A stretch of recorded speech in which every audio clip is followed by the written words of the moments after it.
Welcome to Property Mama Adventures in Real Estate, episode 37.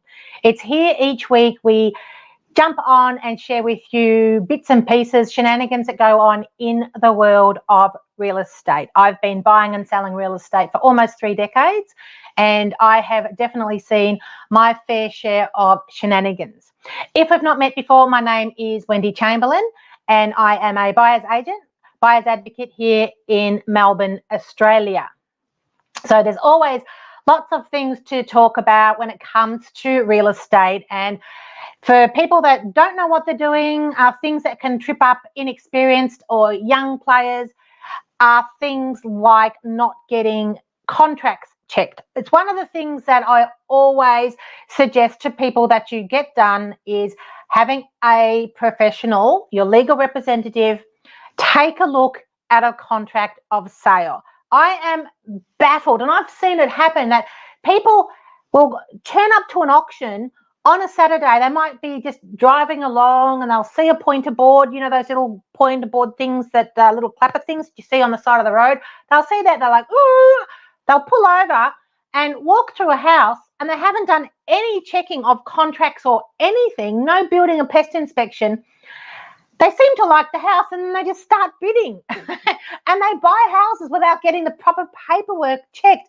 And I can't tell you how often, how many times we have had things missing out of contracts, contracts of sale. There's paperwork that's incorrect. We have to clarify things. There's such a wide range of things that can go wrong in a contract of sale. So I wanted to share with you about one property we looked at one time, which was in the inner east of Melbourne, and it was an apartment. So we were looking at purchasing an apartment for one of our first home buyers. And in looking at the contract, one thing in particular in relation to townhouses and apartments where there is parking available, that's often at what's called an accessory lot attached to the main lot, which is the property, and then they'll have this accessory lot, which is the car park. And it's sometimes it's treated differently. And I've even seen on owners corporations that it attracts its own owners corporation. So your house will have, or your apartment or your townhouse will have its own fee each year for the owners corporation. And then the car park itself, same with storage cages for that matter, they often will have their own little owners corporation because it's based on the square meterage. And so when you are looking at purchasing a property where it is an apartment or a townhouse and there is a car park or a car space attached to the purchase, that you make sure that the contract reflects exactly which is your lot that's going to be associated with the property that you're looking to purchase. So in this particular instance, when we were looking to purchase this property for our client, it had a car park on title, so on title with the property that was being sold. However, the title, it was being used, it wasn't being used as a car park by the owner of the property. It's just a weird situation. The owner's corporation was actually using the car parking space, which was on title for the property being sold. They were using it as a clothesline area, and they'd fenced across so that it was incorporated, if you like, into the rest of the complex, even though the car park was on title for the property that was being sold. And then additionally, there was a separate car park that was being offered as part of the sale on a 99-year lease. So it's a little bit of an odd one. The actual car park on title was not available, but there was this other one which was on a 99-year lease.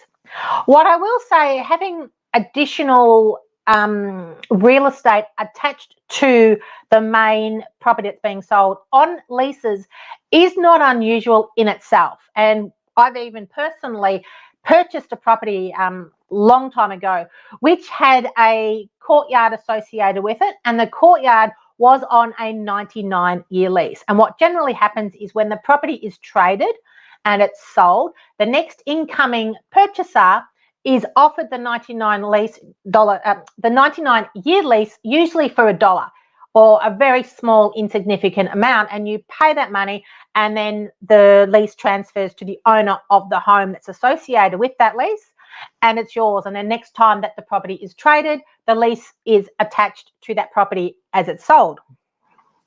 So that sounds all very straightforward, but you've got to remember it's on a lease. You actually don't own, you don't have ownership of it. It's on a lease. So this was a really unusual circumstance insofar as the car park, which is on the title attached to the apartment, wasn't being sold, which is just really odd, but then you had this lease.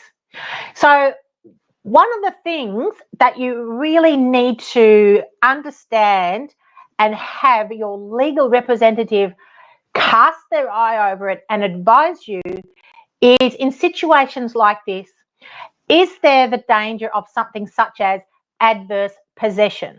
So adverse possession is something here in Australia, and particularly in Victoria, where if somebody occupies a lot or the land, or occupies that space for an extended period of time, we're talking about a number of years, I think it's 15 plus years.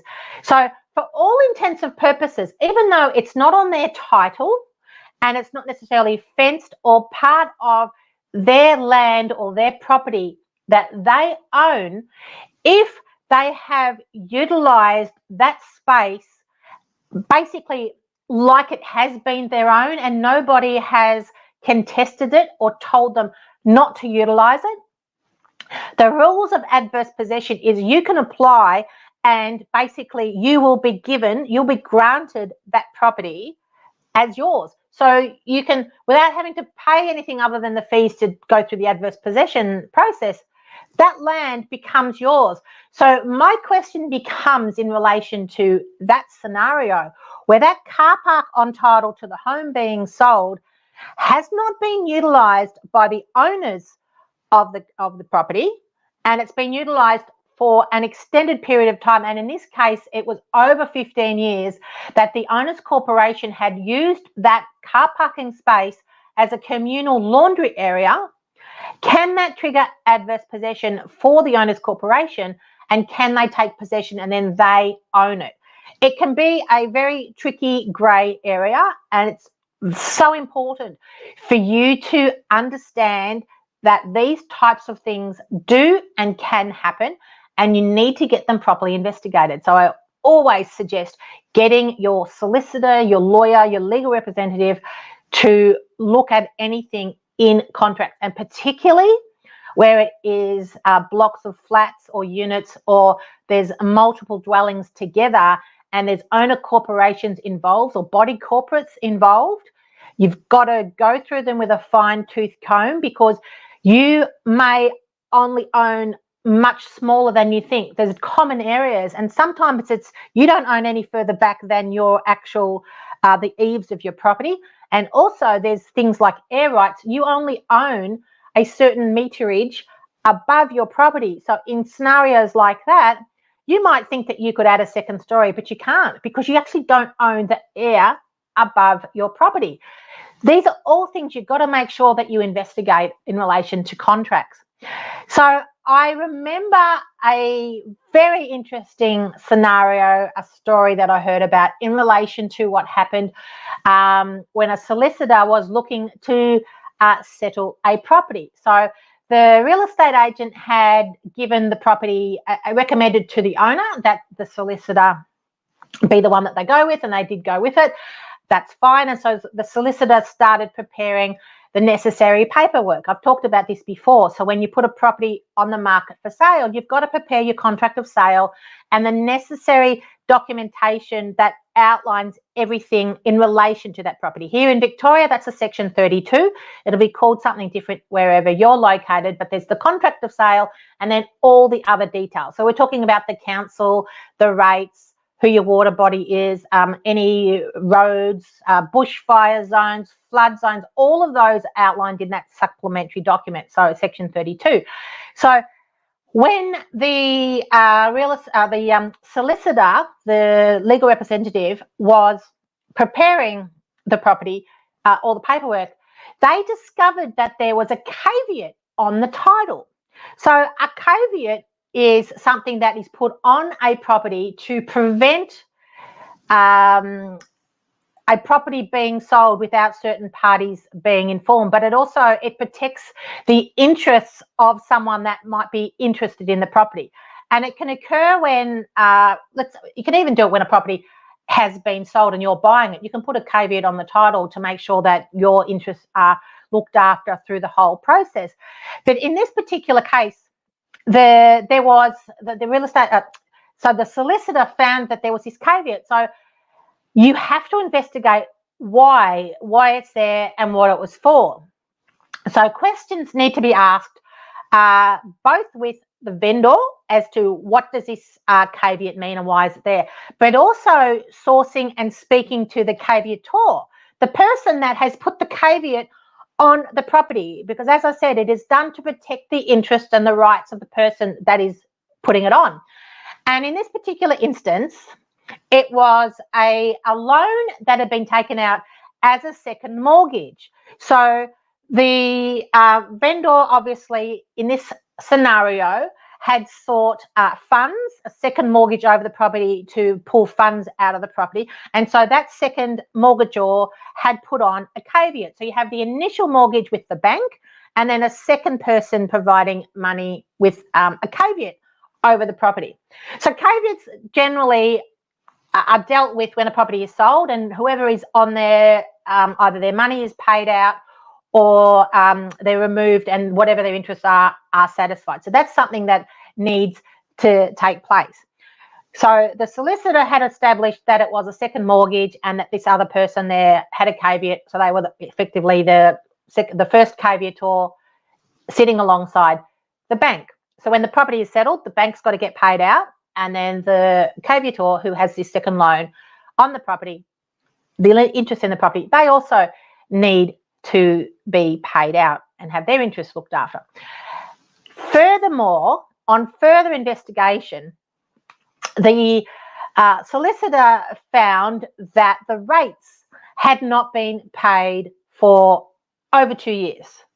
Over 2 years, and that again is another warning sign, because when things are not being paid on a property, it can often point to alarm bells around other things. So they're going to be in arrears in certain things. So having known all of that, having all those information put into the mix there, they sorted all of that out and the property was sold. So once the property is sold, the solicitor then writes to the first mortgage provider, which is the bank, to let them know that the property has been sold and advising them of the sale.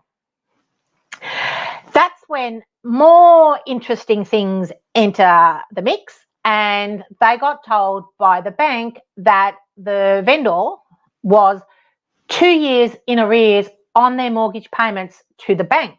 So they'd gone and got this second mortgage for whatever reason. Clearly there was some issues with money and they were trying to sort that out in whatever manner. And not only had they not been paying their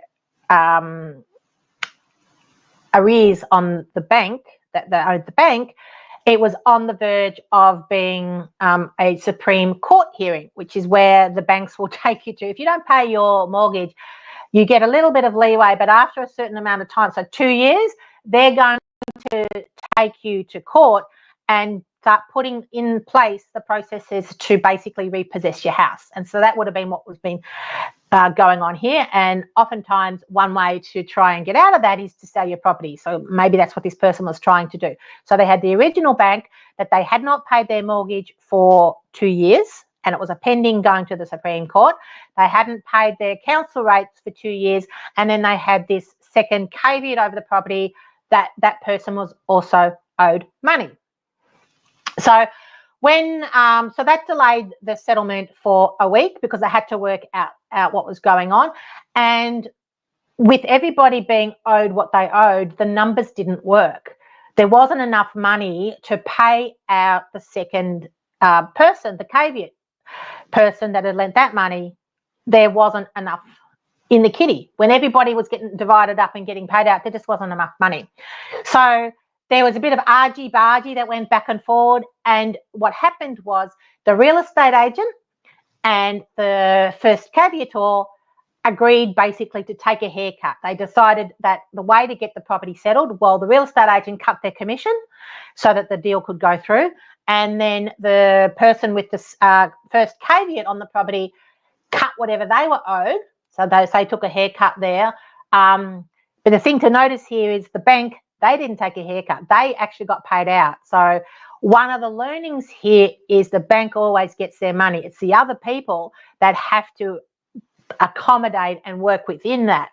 So that all delayed it for another week. So they organised for settlement to take place. It's booked in, and it usually happens between about 10 a.m, 2 p.m. on the day. Back then it would have been done in paper style. It's all electronic now, but it would have been paper back there. On the morning of the settlement due to go ahead, another caveat was put on the property, just randomly put on. And it turned out to be one of these money shystery type characters that was trying to help out with the money, and it's kind of put a caveat on the property to prevent it being sold. So that's delayed it again because there wasn't enough money in the first place to pay out the bank, and the agent and the first caveator did a deal, took a haircut, and were prepared to let it all go through by receiving less money.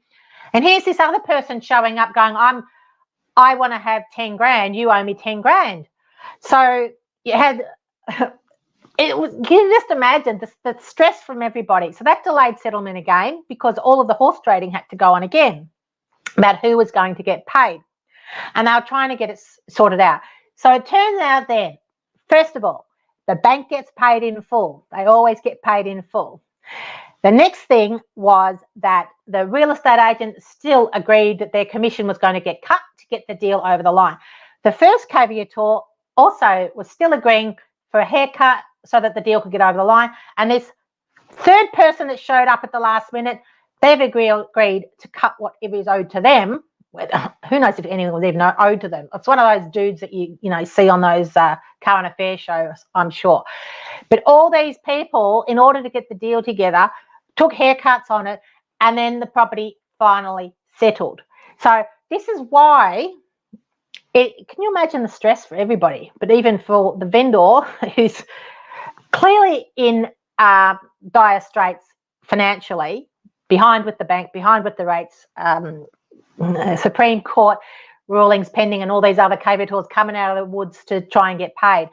So again, this is the importance of getting your contracts checked. It doesn't matter where you are. You must get a professional to check over contracts, someone that is very experienced with your jurisdiction. So certainly here in Australia, it's state-based. You've got to get someone that is local to your state to review paperwork. They can't do it from other states. It has to be someone that is here, very familiar with the local laws.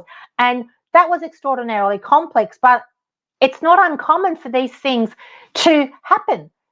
We're dealing with a lot of money, we're dealing with a lot of emotions, and we're dealing with circumstances where, have a look at what's going on in the world with cost of living. You just don't know what is going on for somebody.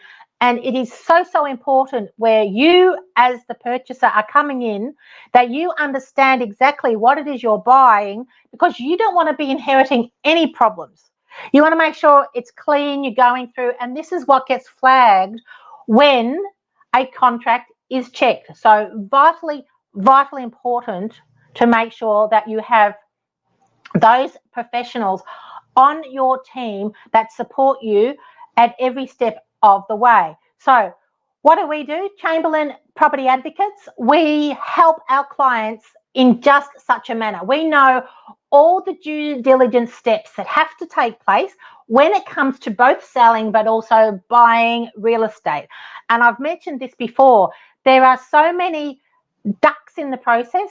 You've got to get all your ducks lined up. But not only that, you need to know the order in which these ducks happen. Because if you miss one piece of the puzzle, it can be an absolute schmozzle. And in the world of real estate, schmozzles generally cost money. And we're talking lots of money, thousands and thousands of dollars of money. So if you need that support to help you purchase a property, perhaps you are time poor and you don't have the time to look for the home that's going to suit you. You might be based overseas or interstate. You may not be familiar with the area in which you're looking to purchase your home. That's where you need to talk to someone like us at Chamberlain Property Advocates. I've been buying and selling real estate for almost 3 decades. I've seen lots of real estate markets up, down, sideways. So I have that experience to be able to step in and guide you and advise you and make sure that all the due diligence steps are done. So head to chamberlainadvocates.com.au or reach out across our socials, and we are here to support you. You are our client. Property Mama has come about because one of my first home buyer clients called me their property mama, because I will go into bat for you. That's what I'm here to do. So feel free to reach out, and we would love to support you and help you buy your dream home. Once again, thank you so much for joining me on this week's episode of Property Mama Adventures in Real Estate. If you're enjoying listening in, please do give us a thumbs up and also share with friends, family, and colleagues who might be looking to venture into the real estate space. It is something that I love. I am very passionate about real estate and helping people. It really makes my heart sing when we work with clients and help them buy their property. So please do reach out with any feedback, any questions, any comments. If you've got a particular topic of real estate you'd love us to talk about, drop us a line and we'll look at bringing that in as a future topic on an episode. So thanks for listening in. I hope you've enjoyed the episode this week, and bye-bye for now.